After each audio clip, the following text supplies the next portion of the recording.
நல்ல சந்தோஷமா இருக்கிறோம். சந்தோஷமா இருக்கிறவங்க மட்டும் ஒரு அல்லேலூயா, வாயில் அல்லேலூயா ஒரு 3 தடவை அல்லேலூயா சொல்லாங்களா? ஆமென். கர்த்தர் நல்லவர், கர்த்தர் நல்லவர், கர்த்தர் நல்லவர். ஆமென். Thank you Holy Spirit. பரிசுத்த ஆவியானவரே, நல்ல நாளுக்காய் நன்றி நன்றி நன்றி நன்றி அப்பா. பள்ளங்கள் எல்லாம் நிரம்பிட வேண்டும், மலைகள் குன்றுகள் தகர்ந்திட வேண்டும், கோணலானவை நேராகணும், கரடானவை சமமாகணும்.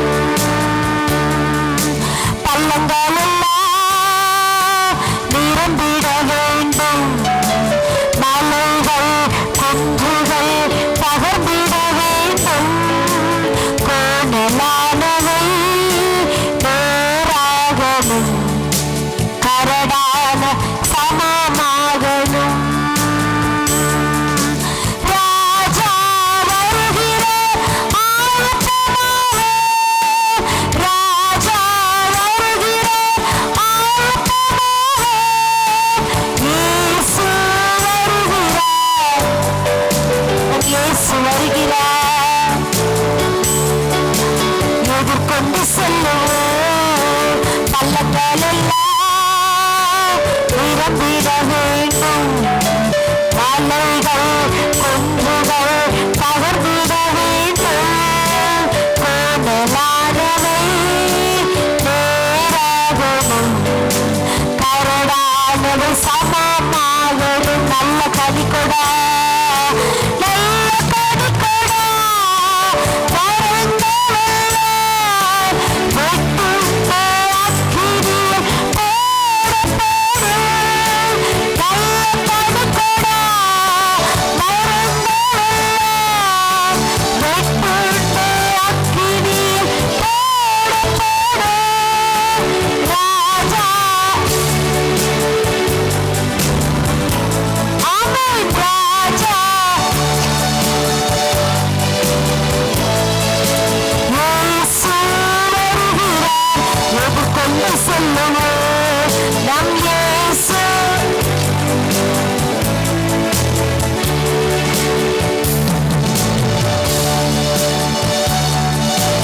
நிரம்பிட வேண்டும், மலைகள் குன்றுகள் தகர்ந்திட வேண்டும், கோணலானவை நேராகணும், கரடானவை சமமாகணும். ஆமென். கரடானவை சமமாகணும். ஆமென். பரிசுத்த ஆவியானவரே, பள்ளங்கள் எல்லாம் இந்த நாள்ல நிரப்பப்படட்டும் ஆவியானவரே. கோணலானவை எல்லாம் நேராகட்டும் ஆண்டவரே. கரடு முரடா இருக்கிற காரியங்கள், எங்க இருதயத்தில் இருக்கிற எல்லா காரியங்கள் அப்பா இந்த நாளில் சமமாக மாறட்டும் இயேசுவின் நாமத்தினாலே. பரிசுத்த ஆவியானவர் தாமே உம்முடைய வல்லமையினாலும் உம்முடைய மகிமையினாலும் அப்பா உம்முடைய வார்த்தையினால் எங்களை நிரப்புவீராக. அப்பா உம்முடைய அபிஷேகத்தினால நிரப்புவீராக. பரிசுத்த ஆவியானவர் எங்கேயோ அங்கே விடுதலை உண்டு ஆண்டவரே. இந்த நாளில் இங்க வந்திருக்கிற எங்க ஒவ்வொருவருக்கும் அப்பா விடுதலை உண்டாகட்டும். எந்த இடத்துல எங்களுக்கு விடுதலை வேண்டுமோ அந்த இடத்துல இந்த நேரத்தில் இப்பொழுது எங்களுக்குள்ள ஒரு விடுதலை வரட்டும் இயேசுவின் நாமத்தினால. பரிசுத்த ஆவியானவருடைய அப்பாவுடைய பிரசன்னம் எங்க ஒவ்வொருடைய உச்சம் தலைமையில் இறங்கி இருப்பதற்காய் நன்றி செலுத்துகிறோம். பரிசுத்த ஆவியானவரே உடைய மகிமை எங்களை மூடட்டும் அப்பா. பரிசுத்த ஆவியானவரே உடைய அக்கினியின் வல்லமை எங்களை நிரப்பட்டும், ஒரு விசையா எங்களை நிரப்பட்டும். ஓ ஹல்லேலூயா. தேவனுக்கு பிரியமில்லாத காரியங்களை சுட்டெரிப்பீராக. தேவனுக்கு பிரியமில்லாத ஒவ்வொரு காரியங்களும் எங்களை விட்டு அகற்றி போடுவீராக. உடைய வார்த்தையின் வல்லமைக்கு எங்களை ஒப்பு கொடுக்கிறோம் ஆண்டவரே. உடைய வார்த்தையினுடைய அபிஷேகத்திற்கு, உடைய வார்த்தையினுடைய வழிநடத்துதலுக்கு எங்களை நாங்கள் அர்ப்பணிக்கிறோம் அப்பா, அர்ப்பணிக்கிறோம். இயேசு கிறிஸ்துவின் நாமத்தினாலே ஜெபிக்கிறோம் எங்க ஜீவனுள்ள நல்ல பிதாவே. ஆமென். ஹல்லேலூயா, ஹல்லேலூயா, ஹல்லேலூயா. ஆமென். எடுத்து வாசிப்போம். யோவான் எழுதின சுவிசேஷம் 15ஆம் அதிகாரம் வசனங்கள் 1 முதல் 5 வரை. யோவான் எழுதின சுவிசேஷம் 15ஆம் அதிகாரம் வசனங்கள் 1 முதல் 5 வரை. நான் திராட்சை செடி, என் பிதா திராட்சை தோட்டக்காரர். என்னில் கனி கூடாதிருக்கிற கொடி எதுவோ அதை அவர் அறுத்து போடுகிறார். கனி கொடுக்கிற கொடி எதுவோ அது அதிக கனிகளை கொடுக்கும்படி அதை சுத்தம் பண்ணுகிறார். நான் உங்களுக்கு சொன்ன உபதேசத்தினாலே நீங்கள் இப்பொழுதே சுத்தமாக இருக்கிறீர்கள். என்னில் நிலைத்திருங்கள், நானும் உங்களில் நிலைத்திருப்பேன். கொடியானது திராட்சை செடியில் நிலைத்திராவிட்டால் அது தானாய் கனி கொடுக்க மாட்டாதது போல நீங்களும் என்னில் நிலைத்திராவிட்டால் கனி கொடுக்க மாட்டீர்கள். நானே திராட்சை செடி, நீங்கள் கொடிகள். ஒருவன் என்னிலும் நான் அவனிலும் நிலைத்திருந்தால் அவன் மிகுந்த கனிகளை கொடுப்பான்.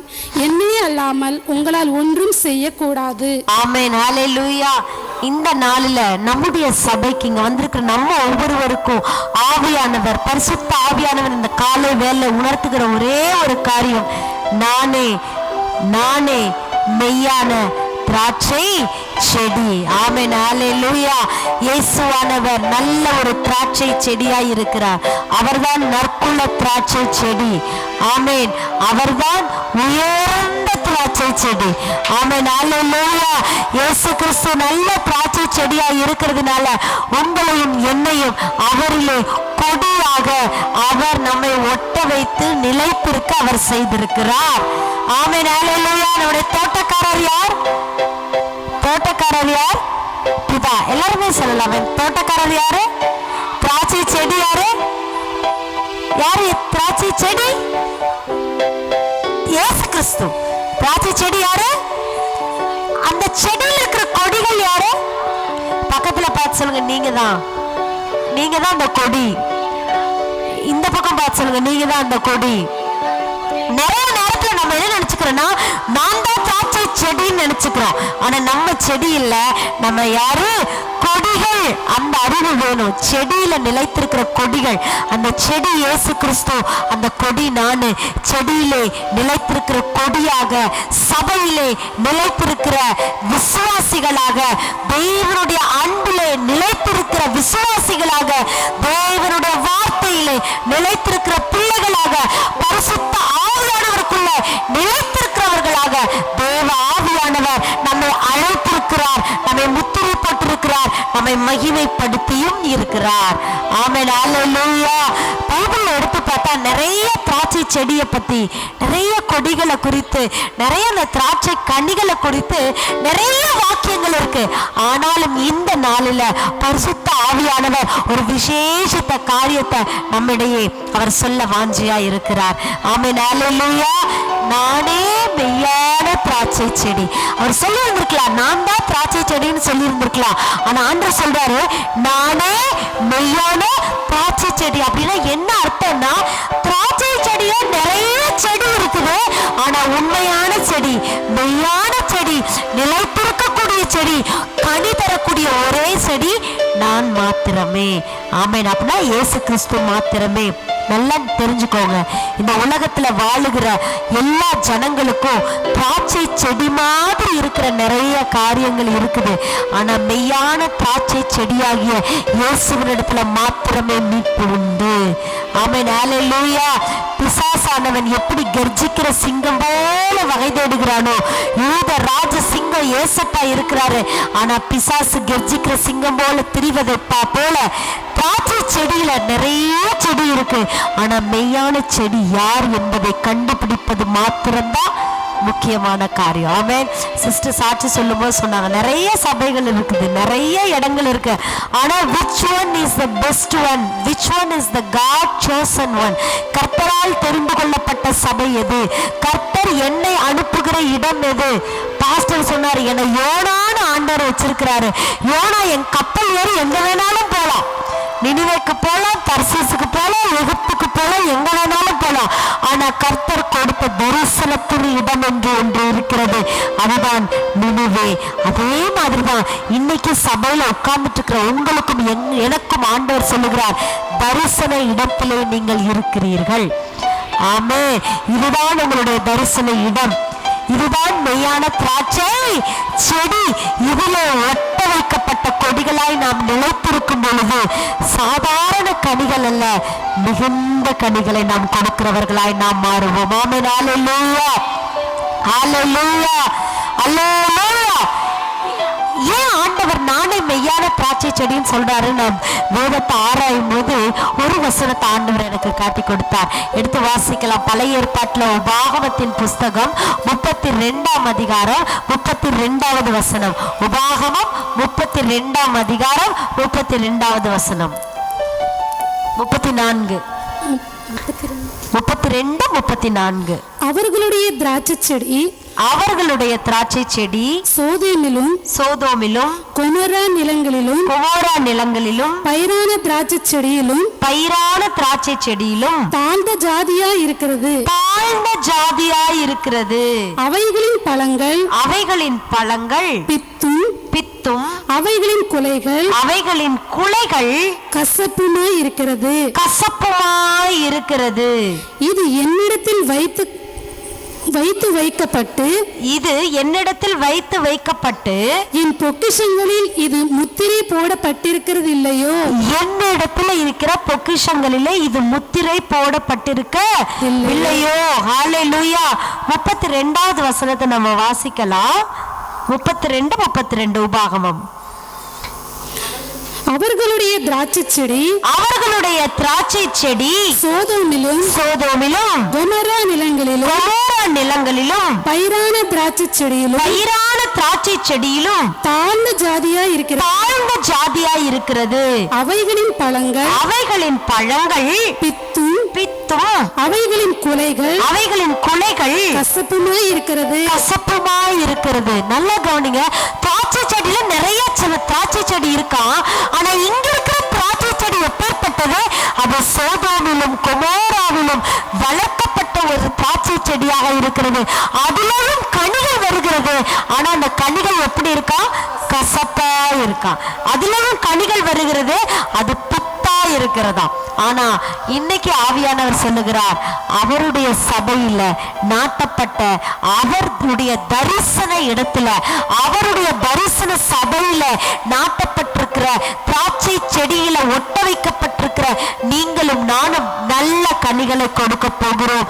அந்த கனிகள் பித்தாய் அல்ல, அந்த கனிகள் கசப்பாய் அல்ல, அந்த கனிகள் ஒன்றுக்கும் உதவாததாய் அல்ல, நல்ல கனிகளை கொடுக்கிற மரங்களாக தேவன் நம்மை வைத்திருக்கிறார். ஆமென். அல்லேலூயா. மத்தேயு எழுதின சுவிசேஷம் 7ஆம் அதிகாரம் 7ஆம் வசனத்துல இயேசு கிறிஸ்து உண்மையாய் சொல்லும்போது சொல்றாரு, நல்ல மரமெல்லாம் நல்ல கனிகளை கொடுக்கும், கெட்ட மரமெல்லாம் கெட்ட கனிகளை கொடுக்கும். நான் சொல்றேன், இயேசு மெய்யான திராட்சை செடினா நிச்சயமாகவே அவர் எப்பேற்பட்ட கனிகளை கொடுப்பார்? நல்ல கனிகளை கொடுப்பார். ஹல்லேலூயா. ஒருவேளை நம்ம இருக்கிற இடம் கெட்ட இடமாக இல்ல கனி கொடுக்க முடியாத ஒரு இடமா இருந்துச்சுன்னா அது நிச்சயமாகவே அங்க வருகிற கனிகளும் எப்படிதான் இருக்கும்? கெட்ட கனிகளா தான் இருக்கும். அதனாலதான் ஆண்டவர் இந்த 15:1 சொல்றாரு, நானே மெய்யான திராட்சை செடி, நீங்கள் கொடிகளாய் இருக்கிறீர்கள், என் பிதா யாரு? அவர் தோட்டக்காரராய் இருக்கிறார். நல்ல ஒரு விஷயம். பிதா, ஆமென். அவர் தோட்டக்காரர். இயேசு கிறிஸ்து அவர் திராட்சை செடியா இருக்கிறார். கொடிகளாகிய நீங்களும் நானும் ஒட்ட வைக்கப்பட்டிருக்கிறோம். யாரால் ஒட்ட வைக்கப்பட்டிருக்கிறோம்? பரிசுத்த ஆவியானவரால் ஒட்ட வைக்கப்பட்டிருக்கிறோம். பிதா, குமாரன், பரிசுத்த ஆவியானவர் நீங்களும் நானும் ஒன்று சேர்ந்து தேவ தரிசனத்தை, தேவ திட்டத்தை நாம் நிறைவேற்ற போகிறோம். ஆமென். ஆண்டவருடைய சித்தம் என்ன? நீங்களும் நானும் மிகுந்த கனிகளை கொடுக்க வேண்டும் என்பதற்காக. எத்தனை பேருக்கு ஆசை இருக்கு?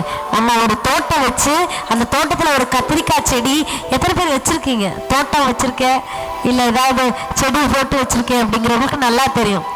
யோசிச்சு பாருங்க, இடத்துல ஒரு செடி ஒரு விதைய போட்டு ஊனி வச்சிட்டோம், அது நல்லா அழகா வருது. ஆனா அதுல காய் பிடிக்கல, பூ கூட பிடிக்கலன்னா எப்படி இருக்கும் நம்ம மனசு? தக்காளி வேணும் நமக்கு, தக்காளிக்காக தக்காளி விதை ஊனி வைக்கிறோம். தக்காளி நல்ல செடி தலை நல்லா வளர்ந்து வருது. எப்படா இதுல பூ வரும்னு பார்த்துட்டே இருக்கிறீங்க. 1 மாசம் ஆச்சு, 2 மாசம் ஆச்சு, 3 மாசம் ஆச்சு, 6 மாசம் ஆச்சு, ஜோசப்பே 8 மாசமும் ஆயிடுச்சு. போய் தண்ணி ஊத்திக்கிட்டே இருக்கிறீங்க, எல்லாத்தையும் பறிச்சு பறிச்சு விடுறீங்க, உரம் போடுறீங்க, எல்லாம் செய்றீங்க. ஆனா அந்த தக்காளி செடியில என்ன வரல கவிதா? பூ கூட வரல. எப்படி இருக்கும் உங்களுக்கு? சே, ஒவ்வொரு நாள் இதை பார்த்து பார்த்து பார்த்து பார்த்து ஒரு பூ வந்தா கூட கொஞ்சம் சந்தோஷமா இருக்கும். ஆனா ஒரு பூ கூட இல்லையே. இன்னைக்கும் ஆவியானவர் ஒவ்வொரு சபைக்குள்ளேயும் போய் இப்படிதான் பார்த்துட்டு இருக்கிறார். நான் அப்படிதான் நினைக்கிறேன். ஒவ்வொரு சபையா போய் இந்த சபை இத்தனை வருஷமா வச்சிருக்கிறனே, ரெண்டாவது சபையில விசுவாசி, இந்த விசுவாசி இத்தனை நாளா இந்த சபையில இருக்குது, ஒரு பூ, ஒரு காய், ஒரு கனி, 2 மாசம் ஆச்சு, 3 மாசம் ஆச்சு, 4 மாசம் ஆச்சு.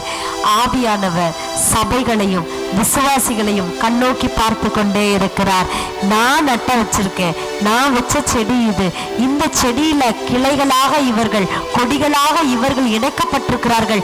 இப்ப பூ பூப்பாங்களா, இப்ப காய் காய்ப்பாங்களா, இப்ப கனி கொடுப்பார்களா என்று சொல்லி ஆவியானவர் ஒவ்வொரு சபைகளையும் அவர் பார்த்து கொண்டிருக்கிறார், கண்ணோக்கி கொண்டிருக்கிறார். அதனால இன்னைக்கு சபைக்கு உள்ள இருக்கிற உங்களுக்கு ஆவியானவர் சொல்லுகிறார், கவலைப்படாதீங்க. நெடுநாட்களா ஒரு சில காரியங்களை குறித்து யோசிச்சுட்டு இருக்கீங்களா? இத்தனை நாள் ஆச்சு, ஒரு பலனும் இல்லையே. இத்தனை நாள் ஆச்சு, ஒரு பூ இல்லையே. இத்தனை நாள் ஆச்சு, என் வேலையில, என் படிப்புல, என் குடும்பத்துல, என் உறவுகளில் ஒரு கனியும் நான் பார்க்கலையே. அங்கலாய்ப்போடு ஒரு வேளை நீங்க இருக்கலாம், பல யோசனைகளோடு கேள்விகளோடு நீங்க இருக்கலாம். ஆவியானவர் சொல்லுகிறார், நிச்சயமாகவே முடிவு உண்டு, உன் நம்பிக்கை வீண் போகாது. ஏன்னா நம்ம நட்ட வைக்க ஒட்ட வைக்கப்பட்டிருக்கிறது நற்குல திராட்சை செடியாகிய இயேசு கிறிஸ்துவில. அவரே மெய்யான திராட்சை செடி. நிச்சயமாகவே நம்முடைய கனிகள் கசப்பு ஆகாது, நம்முடைய கனிகள் பித்தாய் போகாது. நாம் நிச்சயமாகவே நற்குல திராட்சை கனிகளை நாம் கொடுக்க போகிறோம். ஆமென். எத்தனை பேருக்கு ஆசை நான் நல்ல கனிகளை கொடுக்கணும்னு? எத்தனை பேர் சொல்றோம் நான் நிச்சயமாகவே நல்ல செடியில தான் ஒட்ட வைக்கப்பட்டிருக்கிறோம் நினைக்கிறவங்க மட்டும் ஒரு அல்லேலூயா சொல்லலாமா? ஆமென். நல்ல செடியில தான் ஆண்டவர் நம்ம என்ன பண்ணியிருக்காரு, ஒட்ட வச்சிருக்கிறார். நல்ல கனிகளை கொடுக்கணும்னா இந்த தோட்டக்காரர் 2 காரியத்தை பண்றாரு. 2ஆம் வசனம் சொல்லுது, ஒண்ணு, நல்ல கனி கொடாத கொடிகள் அவர் என்ன பண்றாருன்னா வெட்டி எறிகிறார். நல்ல கனி கொடுக்கக்கூடிய கொடிகளை அவர் என்ன பண்றாரா, சுத்தம் பண்ணுகிறார். பக்கத்துல பார்த்து சொல்லுங்க, நீங்க எந்த கொடி? கேளுங்க, இந்த பக்கம் திரும்பி கேளுங்க, நீங்க எந்த கொடி? வெட்டப்பட்டு போடுற கொடியா, இல்ல சுத்தம் பண்ணி நல்ல கனிகளை கொடுக்கக்கூடிய கொடியா? பதில் சொல்லுங்க, நீங்களே பதில் சொல்லுங்க. நீங்க வெட்டப்பட்டு வெளியில எரியப்பட போறீங்களா, இல்ல சுத்தம் பண்ணப்பட்டு நல்ல கனிகளை கொடுக்கணும்னு ஆசையா இருக்கீங்களா? நிச்சயமாகவே சபைக்குள்ள உட்கார்ந்து இருக்கிற நம்ம எல்லாருமே எப்படிதான் நினைப்போம், நான் எதுக்குங்க வெட்டப்படணும், நான் எதுக்கு வெளியில எரியப்படணும், நான் எதுக்குங்க அக்னியில போய் எரியணும், நானும் நல்ல கனிகளை தான் கொடுப்பேன். ஆண்டவரை சுத்தம் பண்ணுவோம், நிச்சயம் நானு நல்ல கனிகளை மட்டும்தான் நான் கொடுப்பேன். எனக்கு நல்லா தெரியும் ஆண்டவர் என்ன நல்ல கனி கொடுக்கிறவங்களதான் வச்சிருக்கிறாருன்னு. எல்லாம் ஓகே, ஆனா நல்ல கனிகளை கொடுப்பதற்கு அவர் சுத்தம் பண்ணுகிறாருன்னு ஒரு வசனம் இருக்குல்ல, அதை நல்லா அண்டர்லைன் பண்ணி வச்சுக்கோங்க. சுத்தம் பண்றதுங்கிறது சாதாரண விஷயம் இல்லை, அது ஒரு பெரிய ப்ராசஸ். சுத்தம் பண்றதுக்கு கொடி முதல்ல விட்டு கொடுக்கணும். அல்லேலூயா. கொடி விட்டு கொடுக்கலன்னா ஆண்டவர் தோட்டக்காரர் என்ன பண்ண முடியாது, சுத்தம் பண்ண முடியாது. நல்ல ஞாபகம் வச்சுக்கோங்க, நம்மளுடைய தனிப்பட்ட வாழ்க்கையில ஆவியானவர் சுத்தம் பண்றதுக்கு நம்ம ஒப்பு கொடுத்தோம்னு சொன்னா மிகுந்த கனிகளை கொடுக்கிறவர்களாக தேவன் நம்மை மாற்றுவார். நல்லா யோசிச்சுக்கோங்க. ஒருவேளை உங்க நெருங்கிய நண்பர்களா இருக்கலாம், உங்க உறவினர்களா இருக்கலாம், இல்ல நீங்க சம்பாதிக்கிற தொழிலா இருக்கலாம், வேலையா இருக்கலாம், சம்பாதித்த பணமா இருக்கலாம். ஆனா ஆண்டவர் இந்த பணமோ இல்ல இந்த நபரோ இந்த உறவோ இந்த வேலையோ என் மக கூட இருந்துச்சுன்னா என் மகன் உருப்பட மாட்டா, என் மகன் நல்ல கனிகளை கொடுக்க மாட்டான். இந்த உறவு அவனுக்கு இருக்கிற வரைக்கும், இந்த ஒரு காரியம் என் மகனுக்குள்ள இருக்கிற வரைக்கும் என் மகனோ மகளோ நல்ல கனிகளை கொடுக்க முடியாதுன்னு சொல்லி பரிசுத்த ஆவியானவர் அந்த உறவை கட் பண்ணும்போது, பரிசுத்த ஆவியானவர் அந்த நபரை உங்ககிட்ட இருந்து கட் பண்ணும்போது, பரிசுத்த ஆவியானவர் அந்த பணத்தை உங்ககிட்ட இருந்து எடுக்கும் பொழுது, அந்த எண்ணத்தை அந்த யோசனைய உங்ககிட்ட இருந்து கட் பண்ணி எடுக்கும் பொழுது உங்களுக்கு கொஞ்சம் வலிக்கும். நான் கேட்கிறேன், சிசரியன்னு சொன்னாரு பிரதர், சொல்லும்போது சொன்னார் அவரு, சிசரியன் பண்றது சாதாரண ப்ராசஸ் கிடையாது, மறு ஜென்மம். லேடிஸ்க்கெல்லாம் சிசரியன் என்னவா கரெக்டா? உங்களுக்கு தானே சிசரியன் பண்ணாங்க? ஆமா, சிசரியன் பண்ணா அது என்னவாமா? மறு ஜென்மம், திரும்ப உயிர் போய் உயிர் வர்ற ஒரு சூழ்நிலையா. நான் கேட்கிறேன், குழந்தை வெளியே வந்துருச்சு, குழந்தை நல்லா இருக்குது அப்படிங்கறக்காக தொப்புள் கொடியை கட் பண்ண விட்டுறலாமா? குழந்தை பிறந்துருச்சு, அம்மா இங்க இருக்காங்க, குழந்தை இங்க இருக்காங்க, நமக்கு தேவை குழந்தை, குழந்தை வெளியே வந்துருச்சு, தொப்புள் கொடியை கட் பண்ணாம ஐயோ இத்தனை நாளும் என் வயிற்றுக்குள்ள இருந்த குழந்தை, ஐயோ நான் எப்படி என் தொப்புள் கொடியை நான் கட் பண்றது? என் தொப்புள் கொடி மூலமா தான் என் மகனுக்கு என் மகளுக்கு இந்த குழந்தைக்கு சாப்பாடு போச்சு, இந்த தொப்புள் கொடி மூலமா தான் சுவாசம் போச்சு, இந்த தொப்புள் கொடி மூலமா தான் உயிரோடு இருக்குது, நான் இந்த தொப்புள் கொடியெல்லாம் கட் பண்ண மாட்டேன்ப்பா அப்படின்னு அந்த அம்மா அந்த குழந்தைய தொப்புள் கொடியோடவே எத்தனை நாள் வச்சிருக்க முடியும்? நாளெல்லாம் இல்லைங்க, 10 நிமிஷம் கூட இல்லை. குழந்தை வெளியே வந்துருச்சா நல்லா இருக்கா டப்புன்னு என்ன பண்ணுவாங்க? அந்த மாதிரி. எதுக்காக கட் பண்றாங்க? குழந்தை செத்து போகணும்னா. நான் கேட்கிறேன், அதுதானே சாப்பாடு கொடுத்துச்சு, அந்த தொப்புள் கொடி மூலமா தானே எல்லாம் வந்துச்சு, ஏன் அதை கட் பண்றாங்க? இத்தனை நாளா அந்த தாயோடைய சேர்ந்து இருந்த கொடி இப்பொழுது தனியா அது வளர ஆரம்பிக்க வேண்டும், தனியா அதனால ஜீவிக்க முடியுங்கிறதுனாலதான் அதை என்ன பண்றாரு ஆண்டவர் அங்க கட் பண்ணுகிறார். அதே மாதிரிதான் நீங்களும் நானும் கொஞ்ச நாட்களாக ஏதோ ஒரு காரியத்தை பிடிச்சு சார்ந்து கொண்டு வாழ்ந்து கொண்டிருந்தோம். இந்த பணம் எனக்கு உதவும், இந்த நபர் எனக்கு உதவுவாங்க, இந்த தொழில் எனக்கு உதவுச்சுன்னு நம்ம ரொம்ப நாளா அது கூட அட்டாச் ஆகி நீங்க இருந்துட்டீங்க. ஆனா ஆவியானவர் சொல்லுகிறார், ஆண்டவர் நீங்களும் நானும் நல்ல கனிகளை, மிகுந்த கனிகளை, அதிகமான கனிகளை நம்ம கொடுக்கணும் அப்படின்னா வெட்ட வேண்டியதை வெட்டுத்தான் ஆகணும். வெட்டினாதான் நம்ம மிகுந்த கனிகளை கொடுக்க முடியும். இல்லைன்னா ஒரு கனியோ 2 கனியோ எனக்கு தெரியல. ஹல்லேலூயா. சுத்தம் பண்றதுக்கு நம்மை நாம ஒப்பு கொடுக்க வேண்டும். எத்தனை பேர் நான் ஒப்பு கொடுக்கிறேன்னு சொல்றோம்? ஹல்லேலூயா. அப்படியே கண்களை மூடி ஆவியானவரோடு சொல்லாமா, பரிசுத்த ஆவியானவரே, நான் நல்ல கனிகளை கொடுக்கும்படியாக, மிகுந்த கனிகளை கொடுக்கும்படியாக, சுத்தம் செய்வதற்கு, என்னை பண்படுத்துவதற்கு, என்னை வளர வைப்பதற்கு, என்னை நல்ல மரமாய் நல்ல கொடிகளாய் மாற்றுவதற்கு என்னை நான் அர்ப்பணிக்கிறேன் அப்பா. என் குடும்பத்துல, என் தனிப்பட்ட உறவுல உனக்கு பிரியமில்லாத காரியங்களை இப்பொழுதே வெட்டி அப்புறப்படுத்துவீராக, இப்பொழுதே என்னை சுத்தப்படுத்துவீராக அப்பா.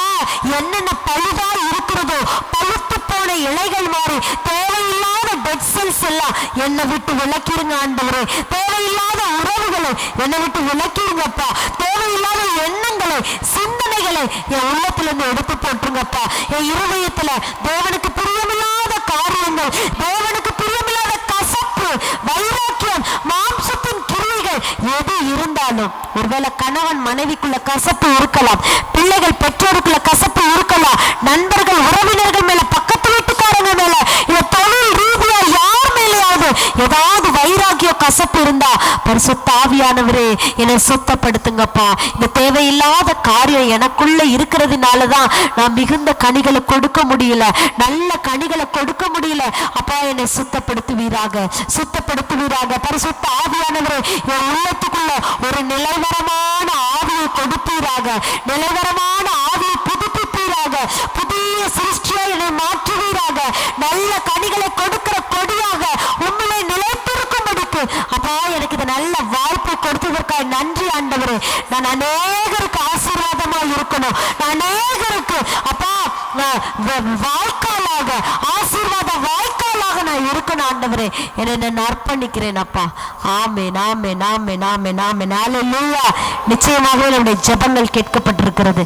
பரிசுத்த ஆவியானவர் நம்மை சுத்தம் பண்ணுகிறார். அவருடைய பேரே என்னன்னா சுத்திகரிக்கிற ஆவியானவர். அவர் பேர் என்ன?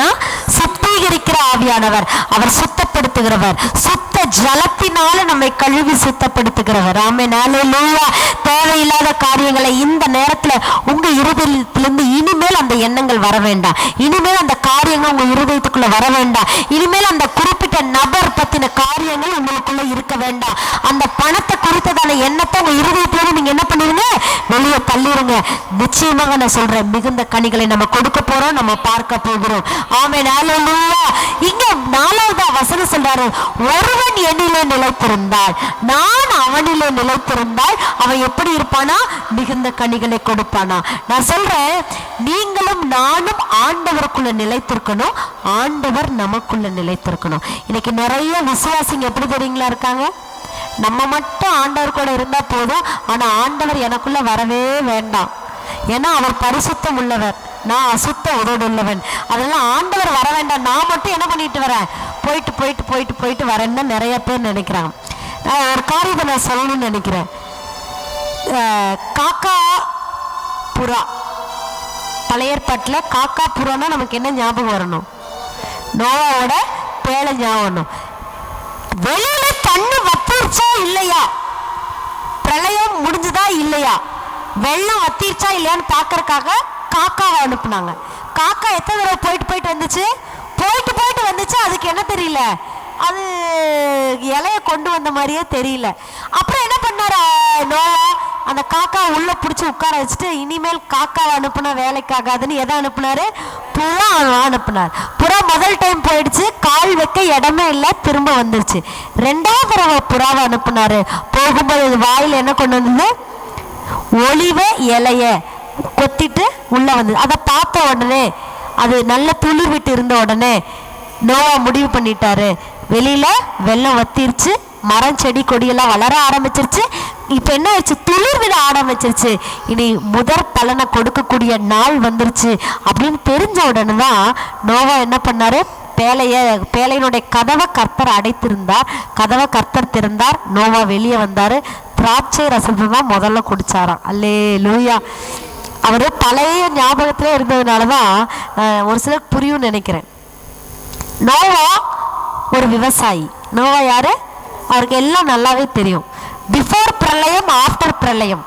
பிஃபோர் வெள்ளம் அவர் விவசாயம் பண்ணிட்டு இருந்தாரு, திராட்சை செடி கனி நல்ல என்னது திராட்சை ரசத்தை குடிச்சிருக்கிறாரு.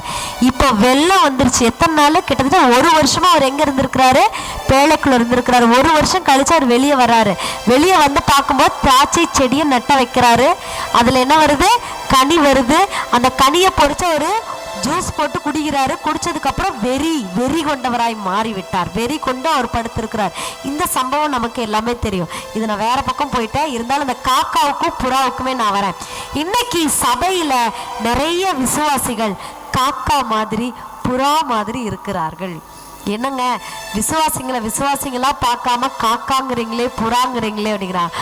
ஒரு ஊழியக்காரர் சொல்லும்போது சொன்னாரு, கிறிஸ்தவர்கள்ல மெயினா விசுவாசிகள்ல 6 வகை விசுவாசிகள் இருக்காங்களாம். எத்தனை வகை விசுவாசிகள்? அதுல நீங்க எந்த வகை, நான் எந்த வகைன்னு இன்னைக்கு நம்ம முடிவு பண்ணணும். ஏன்னா வசனம் சொல்லுது, நான் அவனில நிலைத்திருக்கணும், அவன் என்னில நிலைத்திருக்கணும். இப்ப முடிவு பண்ண போறோம். நம்பர் 1 விசுவாசி கூட்டம். நம்பர் 1 யாருன்னா மயில் கூட்டம். தாத்தோட இமேஜினேஷன்லயும் மயில் வந்திருக்கும். மயிலா அப்படின்னு யோசிச்சு பாருங்க. மயில் எப்படி இருக்கும்? அழகா இருக்கும். தோகை விரிச்சாட்டினா அப்பா சூப்பரா இருக்கும். ஆனா அது அருவருப்பான இடங்கள்ல போகும். அது கொத்தி கொத்தி சாப்பிடும். வெளியில மட்டும்தான் சூப்பரா இருக்கும், ஆனா உள்ளுக்குள்ள பாத்தீங்கன்னா ரொம்ப அசிங்கமா இருக்குமா. இன்னைக்கு நிறைய விசுவாசிங்க வெளியில அழகா ஆடம்பரமா ட்ரெஸ்ஸிங் எல்லாம் சூப்பரா இருக்கு, ஆனா அவங்க இருதயத்துக்குள்ள யோசிச்சு பாருங்க, இருதயத்துக்குள்ள தேவையில்லாத காரியங்கள் இருக்கு. இதுதான் மயில் மாதிரி. வெளியில பயங்கரமா இருப்பாங்க, ஆனா உள்ளுக்குள்ள வேஸ்ட். 2வது ஒரு வகை விசுவாச கூட்டம் இருக்காங்க. அவங்க யாருன்னு கேட்டீங்கன்னா கழுகு விசுவாசிகள். அவங்க யாரு? கழுகு கீழேயே பறக்காதான். எங்கதான் பறக்கும்? மேல பறக்கும். ஆனா அது சாப்பிட்ற இடம் எங்க தெரியுங்களா? பிணம் தின்னி கழுகு. கழுகுனாவே என்ன சொல்லும்? பிணம் தின்னி கழுகு. நிறைய விசுவாசிகள் கீழே தாழ்மையா இருக்க பிடிக்காது. அவங்களுக்கு எப்பவுமே என்ன பாஸ்டர் மேல தூக்கி வைக்கணும், பாஸ்டர் அவங்க ஒரு மாதிரி பாக்குறாரு, என்ன ஒரு மாதிரி பாக்குறாரு, நான் என்ன கூப்பிட்டு இந்த வேலையை செய்ய சொல்லிட்டேன், என்ன நான் எப்படி இந்த வேலையை நான் செய்யலாம், இந்த பாஸ்டர் சரிதான், ஆனா பாஸ்டர்னா தான் சரியே இல்லை, அவங்க தான் தப்பு பண்ணிட்டாங்க அப்படின்னு இந்த கழுகு கீழே பறக்காம மேல இருந்து எல்லாத்தையும் நோட்டை விட்டு கடைசியில போய் பிணத்து மேல உட்காருமா அந்த கழுகு. இன்னைக்கும் நிறைய விசுவாசிகள் இப்படித்தான் இருக்கிறாங்க. மேல போய் உட்கார்ந்து புரணி பேசுற கூட்டம், நிறைய கூட்டம் விசுவாசிகள் தான். ஆனா இந்த விசுவாசி இன்னொரு விசுவாசிகள் கிட்ட போய் தேவையில்லாத காரியங்களை பேசுற. ஸோ நீங்க யாரா இருக்கிறீங்க? மயிலா இருக்கிறீங்களா? கழுகா இருக்கீங்களா? மூணாவது ஒரு கூட்ட விசுவாசிகள் இருக்காங்க. அவங்க யாருன்னு சொல்லி பார்த்தீங்கன்னா காக்கா விசுவாசிகள். அவங்க யாரு? என்ன பண்ணுமாமா? சாப்பிடும். இந்த விசுவாசி என்ன பண்ணுவாங்கன்னா ஞாயிற்றுக்கிழமை ஆராதனைக்கு மட்டுமே வருவார்கள், ஸ்பெஷல் மீட்டிங்க்கு மட்டுமே வருவார்கள். குடும்ப கூடுகையா, நான் ரொம்ப பிஸியா இருக்கிறேங்கய்யா, ஐயா அங்கே ஒரு மீட்டிங் இருக்குது, ஸ்பெஷல் மீட்டிங் இருக்கு, வாங்க. சாரிங்க எனக்கு லீவு கிடைக்காதுங்க, நான் வரமாட்டேங்க, வர முடியாதுங்க. ஐயா இன்னைக்கு உபவாச கூட்டம் சர்ச்சில் வாங்க. அப்படி இல்லைங்க, நான் உண்டு, என் வேலை உண்டு, எனக்கு வேலை தான் முக்கியம் அப்படின்னு இந்த கோழி விசுவாசி தான் உண்டு தான் வேலை உண்டு, தான் உண்டு தான் வேலை உண்டு. ஞாயிற்றுக்கிழமை மட்டும்தான் வருவாங்க. அதே மாதிரி கிறிஸ்மஸ் நியூ இயர்னா பண்டிகை காலத்துக்கு மட்டும்தான் வந்துட்டு போவாங்க. மற்ற நாள்லாம் அந்த விசுவாசியை பார்க்கவே முடியாது. இதுதான் கோழி விசுவாசி. கடைசியாக ஒரு விசுவாச கூட்டம் தான் புறா விசுவாசி. அந்த புறா விசுவாசி எப்படின்னா, நான் சொல்ல வேண்டியதே இல்லை, உங்களுக்கே எல்லாம் தெரிஞ்சிருச்சு. புறானா பரிசுத்த ஆவியானவர்ன்றீங்க, அடையாளன்றீங்க. புறா ரொம்ப மென்மையானதான். புறா இப்போ ஒரு புறா இப்போ வருதுன்னு வைங்களேன், அந்த புறாவை இப்படி அழுத்தி நான் பிடிச்சேன்னா அது செத்து போயிடும். அந்த புறாவை அப்படியே மென்மையாக பிடிச்சேன்னு வைங்களேன், அது என் மேலே ஏறி உட்கார்ந்துருக்குமா. இன்னைக்கு பரிசுத்த ஆவியானவர் புறாவை போல உங்கள் மேலே என் மேலே என்ன பண்ணிட்டு இருக்காரு? உட்கார்ந்து கொண்டிருக்கிறார். இப்போ பரிசுத்த ஆவியானவர் என் மேலே புறா மாதிரி இருக்கிறாரு அப்படின்னா, ஒரு புறா என் மேலே இருக்குதுன்னா நான் வேகமாக ஓட முடியுமா? நான் வேகமாக சத்தமாக பேச முடியுமா? நான் ஏதாவது கீழே கீழே குடிஞ்சு அதை இதை தடாபுடன் சிஸ்டர். இப்போ நானே மெசேஜ் கொடுக்குறேன். நான் மெசேஜ் கொடுக்கும்போது எஸ்தர் சிஸ்டர் தான் எதுவும் சொல்ல மாட்டாங்க, அதனால் நான் அவங்களே சொல்லிக்கிறேன். எஸ்தர் சிஸ்டருடைய வாழ்க்கை A to Z எனக்கு தெரியும். எஸ்தர் சிஸ்டர் சொல்கிறேன், நீ குடும்பத்தில் கணவனை மதிக்காமல் இருந்தால், நீ குடும்பத்தில் வேலை செய்யாமல் இருந்தால், ஒரு மனைவியாக நீ சமைக்காமல் இருந்தால், நீ உன் பிள்ளைக்காக ஜெபிக்காமல் இருந்தால், நீ ஒண்ணுமில்லாம போயிருவ.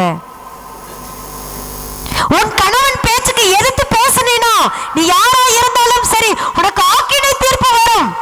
நீ சமைக்காம படுத்து தூங்கிட்டே இருக்கிறியா? ஒரு நாள் ஒரு வேளை உன் கணவனுக்கு சமைச்சு கொடுத்திருப்பியா?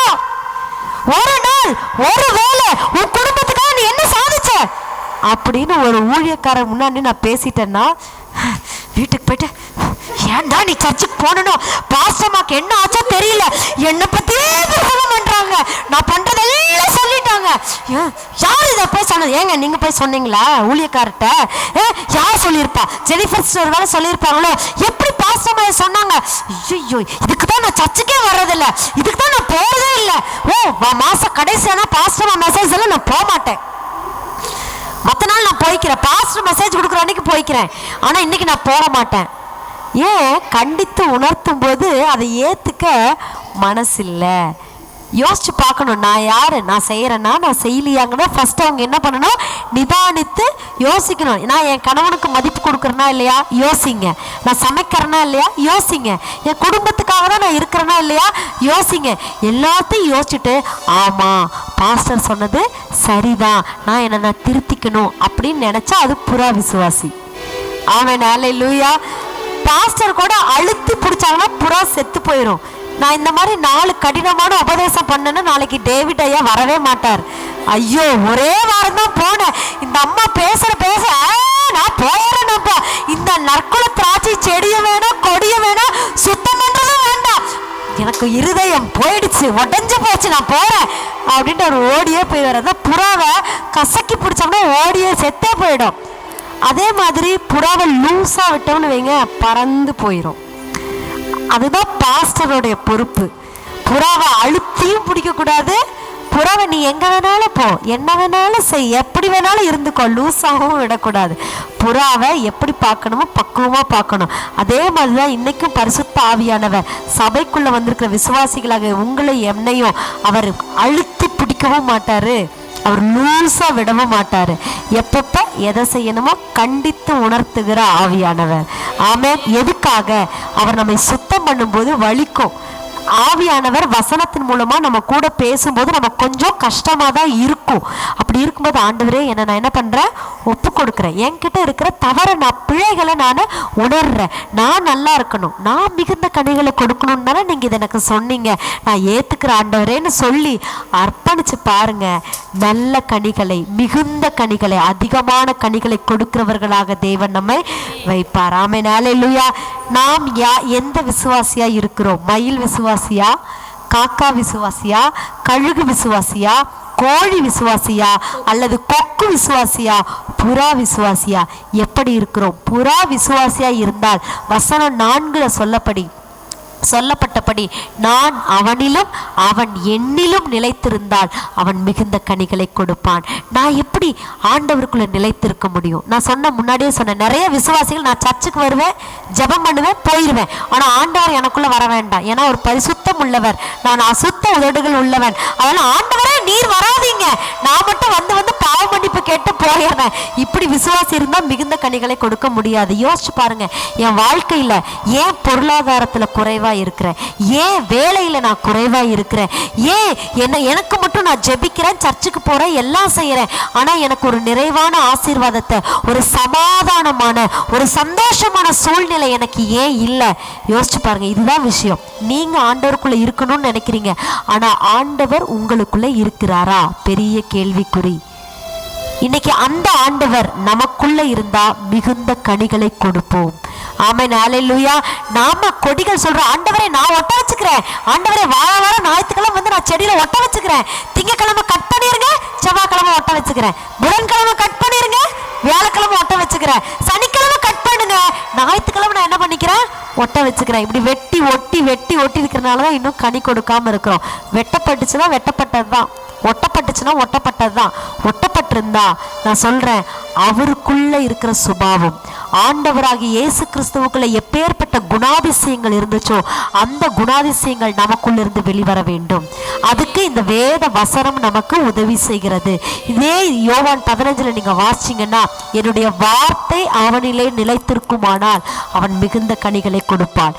அவருடைய வார்த்தைகளை அனுதினமும் நாம் தியானிக்க வேண்டும். அவருடைய வார்த்தையிலே நாம் நிலை கொண்டிருக்க வேண்டும். இன்னைக்கு இந்த சபையில போன வாரம் ஞாயிற்றுக்கிழமை என்ன செய்தி? போன வாரம் ஞாயிற்றுக்கிழமை சபையில் என்ன செய்தி, என்ன தலைப்பே தான் ஒரு வார்த்தை, உயிர்த்தெழுதா குறித்த என்ன செய்தி? பாஸ்டர் எதை பேஸ் பண்ணி சொன்னார்? கல். வெரி குட் பிரதர், கிளாப் பண்ணலாம். சரவணன் பிரதர். கல் புரட்டப்பட்டது. அந்த கல் அது என்ன கல்லுங்கிறதான் பாஸ்டர் மெயினா விளக்குனார்.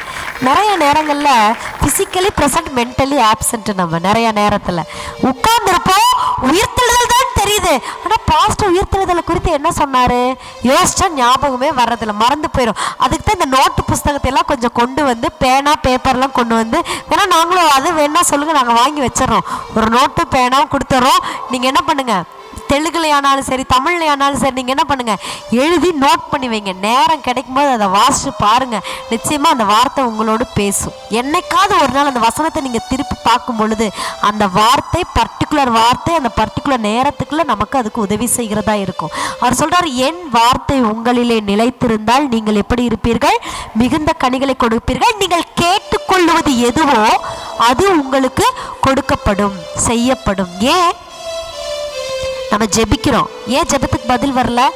நான் மட்டும் அவர்கிட்ட சொல்றேன், ஆனா அவர் வார்த்தை எனக்குள்ள இல்ல. எத்தனை பேர் ஆமென் சொல்றீங்க? எஸ்தர் சிஸ்டர் 24 மணி நேரம் ஜெபம் பண்ணலாம். 24 மணி நேரமும் ஜெபிக்கிற ஜெப வீராங்கனை. என்ன கவிதா, நான் நல்லா ஜெபிக்கிறேன்க்கா, வேதத்தை நல்லா வாசிக்கிறேன்க்கா, எல்லாம் சரி. ஆண்டவர் உங்க கூட பேசுவதற்கு ஆண்டவருக்கு நேரம் கொடுக்கிறீர்களா?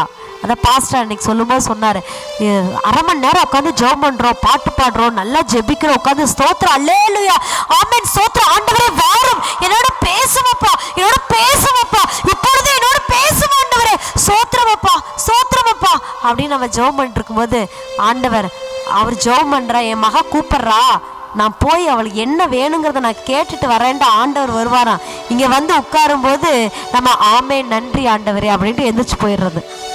அப்ப என்னப்பா, இப்பதானே என் மகன் என்னை கூப்பிட்டா, அவளுக்காக தானே நான் வந்தது கூட தெரியாம என் மகன் என்ன பண்ணிட்டா, எந்திரிச்சு போயிட்டாலே, எப்படி நான் அவளுக்கு உதவி செய்யறது? இன்னைக்கு பரிசுத்த ஆவியாரோட நிலைமை இப்படி பரிதபிக்கிற நிலைமையா தான் இருக்குது. ஹல்லேலூயா. நிறைய நேரங்கள்ல யோசிச்சு பாருங்க, ஆண்டவர் பேசுறதுக்கு இடம் கொடுக்கிறோமா? ஆண்டவருடைய வார்த்தைகளை கேட்பதற்கு நேரம் கொடுக்கிறோமா? இல்லை நம்ம மட்டும் வேதம் வாசித்து, நம்ம மட்டும் ஜெபிச்சுட்டு நம்ம அப்படியே போயிடுறோமா? என்ன ஏஞ்சல், வாலிப பிராயத்திலே என்ன பண்ணுவாங்க, உன் சிருஷ்டிகரை நினை. வாலிப பிராயத்தில் நான் வேதத்தை வாசிக்கிறேன், வாலிப பிராயத்தில் நான் ஜெபிக்கிறேன், எல்லாம் ஓகே. ஆண்டவர் உன் கூட பேசுகிறதை நீ உணர்கிறாயா? Are you feeling? உங்கள் அம்மா அப்பா பேசுறது உனக்கு புரியுமா புரியாதா? அம்மா அப்பா உன் கூடவே இருக்கணும்னு நினைப்பியா நினைக்க மாட்டியா? அதே மாதிரி தான் ஆவியானவர் என் கூடவே இருக்கணும். ஆவியானவர் பேசுகிற சத்தத்தை, மெல்லிய சத்தத்தை நான் என்ன பண்ணணும்? கேட்கணுங்கிற ஒரு உணர்வு வேணும். அது எங்கே வரணும்னா இந்த வசனத்தை வாசிக்கும் போது வரும். ஆமென், ஹல்லேலூயா. எனக்கு மறந்து போச்சு இந்த வாரம் நான் தான் மெசேஜ்னு. ஆனால் 3 நாளைக்கு முன்னாடி உட்காந்து வேதத்தை வாசிக்கும் போது ஆண்டவர் இந்த யோவான் 15 எங்கூட பேசிட்டாரு. ஆண்டவர் இந்த நாளுக்காய் நன்றி, இந்த வார்த்தைக்காய் நன்றி, எனக்குள்ளே நீங்கள் பேசுனீங்கப்பா, அதற்காக ரொம்ப ஸ்தோத்திரம், ஹல்லேலூயான்னு சொல்லி முடிச்சுட்டேன் நான். நேற்று தான் பாஸ்டர் சொல்கிறாரு, இது வாரம் கடைசி வாரம் நீ தான் மெசேஜ் கொடுக்கணும், ரெடி ஆயிக்கோ அப்படின்னாரு. அப்போ தான் சொன்னேன், என்னப்பா இப்போதான்ப்பா மெசேஜ் கொடுத்த மாதிரி இருக்குது. ஆமாம், அது நீ குட் ஃப்ரைடே கொடுத்த, இது என்னது ரெகுலர் வாரம், அப்போ நீ தான் மெசேஜ் கொடுக்கணும்னா. ஆண்டவரே நான் எதை பேசுறது, மக்களுக்கு நான் எதை சொல்கிறது அப்படிங்கும்போது கரெக்டாக என்னுடைய சிந்தனை யோவான் 15 நேரம் ஆண்டவர் திருப்பினார். நான் கேட்கறதுக்கு முன்னாடியே ஆண்டவர் எனக்கு யோவான் 15 காட்டி கொடுத்துட்டார். என்னுடைய வசனமும் என்னுடைய வார்த்தையும் உங்களுக்குள்ளே நிலைத்திருந்தால் நீங்கள் கேட்டுக்கொள்வது எதுவோ அது உங்களுக்கு செய்யப்படும். ஆமென். இத்தனை நாளாக ஜெபத்துக்கு பதில் வரலையா? இன்னைக்கு ஆண்டவர் பதில் சொல்லிட்டார். ஏன் என் ஜெபத்துக்கு பதில் வரல அப்படின்னா, அவருடைய வார்த்தை நமக்குள்ள நிலைத்திருக்கல. அந்த வார்த்தை நிலைத்திருக்கும் பொழுது நம்ம ஜெபத்தில் எதை கேட்டாலும் அதை அவர் நமக்கு என்ன பண்ணுவாரா? நிச்சயமாகவே செய்வார். வசனம் சொல்லுது, என்னை இல்லாமல் உங்களால் எதுவும் செய்ய கூடாது. முடியாது, இல்லை கூடாது. கனி கொடுக்கலாம், ஆனால் அந்த கனி நல்ல கனியாக இருக்காது, கசப்பான கனியாக பித்தான கனியாக இருக்கும். நிறைய விசுவாசிகள் என்ன தெரியுங்களா நினச்சிக்கிறாங்க, பிஞ்சிலேயே பழுக்கணும்னு நினைக்கிறாங்க. 1 மாதம் இல்லை 1 வருஷம் ஒரு சபைக்கு வருவாங்க.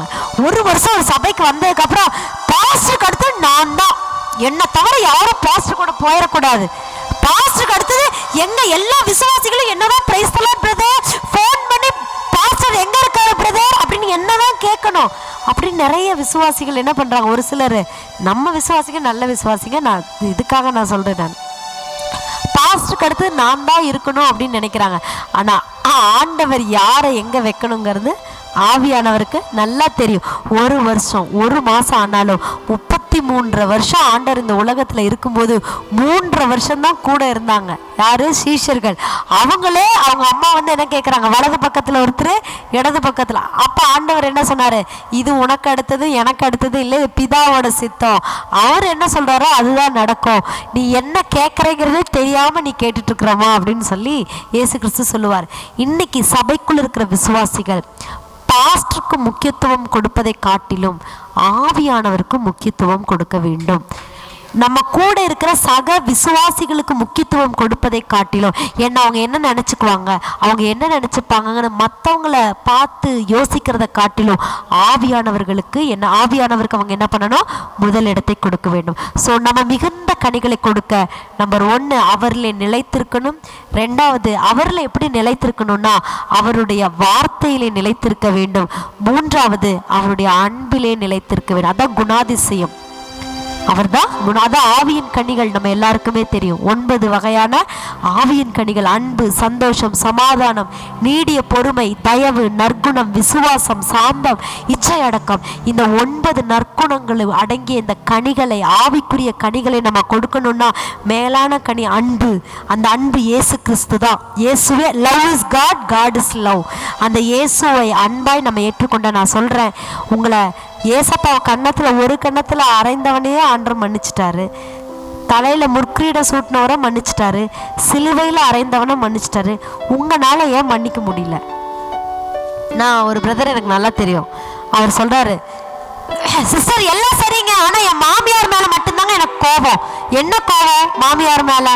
கல்யாணத்தப்புறம் 5 பவுன் நகை போடுறேன்னாங்க, ஆனால் இது வரைக்கும் 5 பவுன் நகை போடவே இல்லை. அதுக்காக என்ன பிரதர் பண்ணலாம்? அதுக்காக எங்க மாமியார் எனக்கு பிடிக்காதுங்க, எங்க மாமியார் பேச்சே எடுக்காதீங்க, எல்லாம் சரி, ஆனா அந்த மாமியார் பேச்சை மட்டும் எடுக்காதீங்க. இப்படி எப்படிங்க திருவிருந்துல பங்கு கொள்றது? எல்லாரையும் பிடிக்கும் இருக்கு, ஆனா யாரை பிடிக்காது? மாமியாரை பிடிக்காது. ஏன்? கல்யாணத்துல 5 பவுன் போடுறேன்னு சொன்னாங்களா, ஆனா இது வரைக்கும் போடலையா. இப்ப என்ன ஆச்சு? கல்யாணம் எத்தனை வருஷம் ஆச்சு பிரதர்? கல்யாணம் 20 வருஷம் ஆச்சுங்க. கல்யாணம் ஆகி 20 வருஷம் ஆச்சு. ஆனால் மாமியார் 5 பவுன் போடலை. ஆனால் இன்னைக்கு வரைக்கும் அவர் இருதயத்தில் என்ன வச்சுட்டே இருக்கிறாரு? கசப்பு வச்சுட்டே இருக்கிறாரு. இப்படி இருந்தால் அவருடைய ஜெபத்துக்கு எப்படி பதில் வரும்? அவர் செய்கிற காரியங்கள் எல்லாம் எப்படி வாய்க்கும்? நான் சொல்கிற வியாதி தான் வரும். அந்த கசப்பு வைராக்கியம் உள்ளத்தில் இருக்கிற வரைக்கும் என்னதான் வரும்? வியாதி தான் வரும், கஷ்டம் தான் வரும். அதனால மன்னிச்சு விட்டுருங்க. போனால் போட்டு போங்க. ஆண்டவரே மன்னிச்சுட்டாருங்க, நம்ம மன்னிக்க ஏமாத்திரம் இல்லையா? ஒரு ரெண்டாவது, அவருடைய அன்பு நமக்குள்ளே நிலைத்திருக்கும் போது அந்த அன்பு நமக்குள்ள இருந்து வழிந்து ஓடி மற்றவர்களை அன்பு நேசிக்கக்கூடிய அந்த அன்பு நமக்குள்ள இருந்து புறப்படும். ஆமென், அல்லேலூயா. 4வது ஒரு காரியம், இதே யோவான் 15ல், என்னில் இருக்கிற அந்த சந்தோஷம் உங்களிலே நிலைத்திருக்குமானால் நீங்கள் மிகுந்த கனிகளை கொடுப்பீர்கள். முதல்ல செடி ஒட்ட வச்சு நிலைத்திருக்கணும். அப்படி நிலைத்திருக்கணும்னா அவரோட வார்த்தை, 2வது அவருடைய அன்பு, 3வது சந்தோஷம். ஆமென், அல்லேலூயா. ஏசப்பா அவர் சொல்றாங்கல்ல, பிலிப்பியர் 4:4 என்ன சொல்லுது? கர்த்தருக்குள் எப்பொழுதும் சந்தோஷமாய் இருங்கள் என்று மறுபடியும் சொல்லுகிறேன். அந்த சந்தோஷம் ஆண்டவர் உங்களுக்குள்ள இருந்தால் அந்த சந்தோஷம் வந்துடும். எல்லா சூழ்நிலைகளும் நீங்கள் எப்படி தான் இருப்பீங்க? சந்தோஷமாக தான் இருப்பீங்க. துக்கம் வராது, கவலை. கொரோனா வந்தாலும் கூடி ஜெபிக்க ஆண்டவர் உதவி செய்தார். அந்த ஒரு சந்தோஷத்தை ஆண்டவர் நமக்கு கொடுத்திருக்கிறார். யார் என்னை கைவிட்டாலும் அவர் நம்மை கைவிடாதவர். ஆமென், அல்லேலூயா.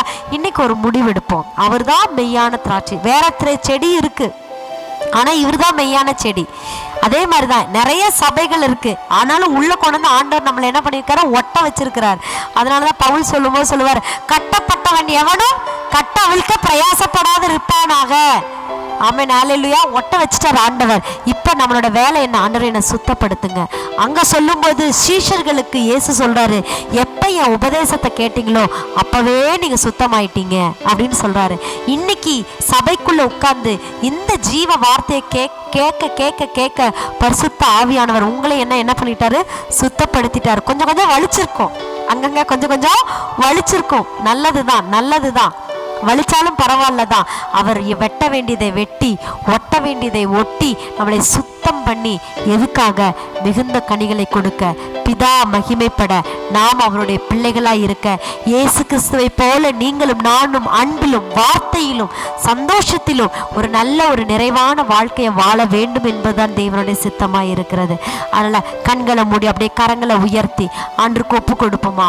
பரிசுத்த ஆவியானவரே, நல்ல தரிசன இடத்துல, நல்ல தரிசன சபையில, நல்ல ஒரு தேவனுடைய சமூகத்துல எங்களை நீங்க கூட்டி வந்திருக்கீங்க. அதற்காய் நன்றி ஆண்டவரே. ஏசப்பா, நீங்க தான் மெய்யான திராட்சை செடி. உங்களிலே மிகுந்த கனிகளை கொடுக்கும்படியாக நல்ல கொடிகளாய் எங்களை ஒட்ட வச்சிருக்கிறீங்கப்பா. அதற்காய் நன்றி செலுத்துகிறோம் அப்பா. நாங்க மாத்திரம் உங்களை நிலைத்திருக்கிறது பத்தாத ஆண்டவரே, நீரும் உம்முடைய வார்த்தையும் உம்முடைய அன்பும் உம்முடைய சந்தோஷமும் எங்களுக்குள்ளே நிலைத்திருக்கணும் ஆண்டவரே. இத்தனை நாளா எங்களுக்குள்ள நல்ல கனி கொடுக்க முடியாதபடிக்கு இருந்த எல்லா தடைகளை நீக்கி போடுங்க ஆண்டவரே. அந்த நபர்களை நீக்கி போடுங்க, அந்த தேவையில்லாத எண்ணங்களை நீக்கி போடுங்க, தேவையில்லாத சிந்தனைகளை என்னை விட்டு நீக்கி போடுங்க. தேவனுக்கு பிரியமில்லாத ஏதாவது ஒரு காரியம், ஒரு வார்த்தை என் வாழ்க்கையில வாயில வெளிப்பட்டு இருந்ததுன்னா மன்னியும் பரிசுத்த ஆவியானவரே. ஒரு விஷயம் என்னை மன்னிங்க பரிசுத்த ஆவியானவரே. என்னை புடமிடுங்க, உடைய வார்த்தையினாலே புடமிடுங்க. தினமும் உடைய வார்த்தையினால எங்களோடு கூட பேசுங்க அப்பா. உடைய வார்த்தையினால என்னை சுத்திகரிங்கப்பா. ராஜா வருகிறார், மாரநாதா வரப்போகிறார். சீக்கிரமா எங்களை ஆயத்தப்படுத்துவீராக. ஆண்டவர் வந்து பார்க்கும் பொழுது, கனிகளை அவர் தேடும் பொழுது நல்ல கனிகளை, கொலோசியர் 1:10 நற்கிரியைகளாகிய கனிகளை கொடுக்கிறவர்களாக எங்களை மாற்றுங்க ஆண்டவரே. சபைக்கு நல்ல கிரியைகளை கொடுக்கிற கனிகளாய் எங்களை மாற்றுங்க. குடும்பத்துல நற்கிரியைகளை கொடுக்கிற கனிகளாய் மாற்றுங்க. உறவுகளில் நற்கிரியைகளை கொடுக்கிற கனிகளாய் மாற்றுங்க ஆண்டவரே. சமுதாயத்திற்கு நல்ல கிரியைகளை, காரியங்களை செய்கிற கனிகளாய் எங்களை மாற்றுங்க. எங்களுக்குள்ள வெளிப்படட்டும். மாதம் மாதம் புதிய கனிகளை கொடுக்கிற மரமாக அப்பா, நல்ல ஆரோக்கியமான மரமாக, நல்ல ஆரோக்கியமான கொடிகளாக சபையில எங்களை வச்சிருக்கிறதுக்காய் ஸ்தோத்திர ஆண்டவரே. நாங்க போற இடமெல்லாம் தேவனுடைய வார்த்தை, தேவனுடைய சாட்சி, தேவனுடைய மகிமை, தேவனுடைய அபிஷேகம் போகட்டும் ஆண்டவரே. எங்களை பார்க்கிறவர்கள் இயேசுவை ஏற்றுக்கொள்ளட்டும். எங்களை பார்க்கிறவர்கள் இயேசுவை சொந்த இரட்சகராய் அறிந்து கொள்ளட்டும். எங்களை பார்க்கிற, எங்களோடு பேசுகிற, எங்களோடு இருக்கிற ஜனங்கள் ஆண்டவராக இயேசு கிறிஸ்துவை உள்ளத்திலே ஏற்றுக்கொண்டு கொண்டு நித்திய ஜீவனை பெற்றுக்கொள்ள அப்பா எங்களை பயன்படுத்துங்க. எங்களை தாழ்த்துகிறோம், எங்களை அர்ப்பணிக்கிறோம். இயேசு கிறிஸ்துவின் நாமத்தின் மூலம் ஜெபிக்கிறோம் எங்கள் ஜீவனுள்ள நல்ல பிதாவே, ஆமேன் ஆமேன். பள்ளங்கள் எல்லாம் நிரம்பிட வேண்டும், மலைகள் குன்றுகள் தகர்ந்திட வேண்டும், கோணலானவை நேராகணும், கரடானவை சமமாகணும். பள்ளங்கள் எல்லாம் நிரம்பிட வேண்டும், மலைகள் குன்றுகள் தகர்ந்திட வேண்டும், கோணலானவை நேராகணும், கரடான சமமாகணும். ராஜா வருகிற ஆயத்தமாக, ராஜா வருகிற ஆயத்தமாக, இயேசு வருகிறார், இயேசு வருகிறார். எதிர்கொண்டு செல்லுவோம், பள்ளங்கள் எல்லாம் நிரம்பிட வேண்டும், மலைகள் குன்றுகள் தகர்ந்திட வேண்டும், கோணலானவை நேராகணும், கரடானவை சமமாகணும். நல்ல கனிகொடா, நல்ல கனிகொடா, மறந்தவெல்லாம் வெட்டுண்ட அக்கினியில் போடப்படும். நல்ல கனிகொடா, மறந்தவெல்லாம் வெட்டுண்ட அக்கினியில் போடப்படும். ராஜா, ஆமென்.